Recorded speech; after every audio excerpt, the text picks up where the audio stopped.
السلام عليكم. بكل وضوح، صفعة جديدة لنظام الزريبة الشرقية بعدما فشل إعلامه المشلول في إخفاء حقائق كشفها اليوم برنامج كومبليمون دونكيت على القناة الفرنسية الثانية، وهذا لا يندرج في خانة الصحافة الاستقصائية العادية، بل يرتقي إلى محضر إدانة سياسي وأخلاقي في حق نظام الزريبة الشرقية وعجزة العسكر وأجهزته الاستخباراتية الهجينة. نحن أمام وقائع موثقة بشهادات صادمة ووثائق أمنية فرنسية تسقط القناع نهائيا عن دولة العصابات. اختارت أن تدار بمنطق المافيا لا بمنطق القانون، وبعقيدة القمع لا بمعايير السيادة. نظام هش يطارد مواطنيه خارج الحدود.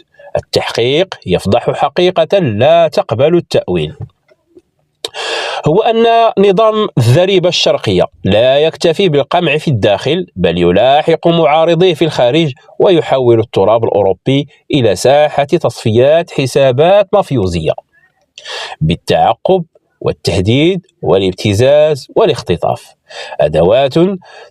أدوات تستخدم ضد نشطاء ومواطنين ذنبهم الوحيد أنهم رفضوا الخضوع لهذا النظام الإجرامي. منها شهادة أمير بورخريس أمير ديزاد بعد اختطافه، فهي ليست حادثا معزولا، بل دليل حي على أن عبل المخابرات تشتغل بعقلية العصابات العابرة للحدود لا كجهاز دولة يحترم القانون الدولي. استخدام الدبلوماسية كواجهة والتجسس في العمق الأخطر أن التحقيق يوثق تورط نائب قنصل جزائري في أنشطة تجسسية والتخابر داخل فرنسا في فضيحة مدوية تكشف استخفافا صارخا بالقانون الدولي وانتهاكا فاضحا للأعراف الدبلوماسية، تعديا مباشرا على سيادة دولة مضيفة. وحين تتحول السفارات إلى أدوات اختراق، فهذا يعني أن العصابة فقدت بوصلتها الأخلاقية والسياسية بضغط سياسي داخل فرنسا وبأوامر خارجية ووفق مذكرة سرية لجهاز مكافحة التجسس الفرنسي. كشف التحقيق أن الاستخبارات الجزائرية تمارس ضغوطا مباشرة على نواب فرنسيين من أصول جزائرية للتأثير على مواقفهم لتلميع سياسة النظام واختراق القرار السياسي الفرنسي من الداخل.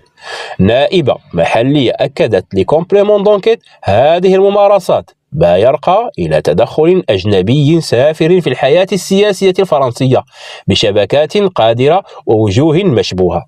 التحقيق يشير أيضا إلى اعتماد الاستخبارات الجزائرية على وسطاء مشبوهين بشبكات منحرفة مرتزقة لتنفيذ عملية تخريب وابتزاز وتلاعب سياسي، كما ورد في سياق شهادات ومعطيات متداولة أن التحقيق ذكر كذلك ابن دمية العسكر خالد تبون في ارتباطه باتهامات خطيرة تتعلق بأنشطة إجرامية، وهي معطيات تطرح كجزء من صورة أوسع لنظام المافيا تداخلت فيه السلطة مع شبكات الفساد والانحراف.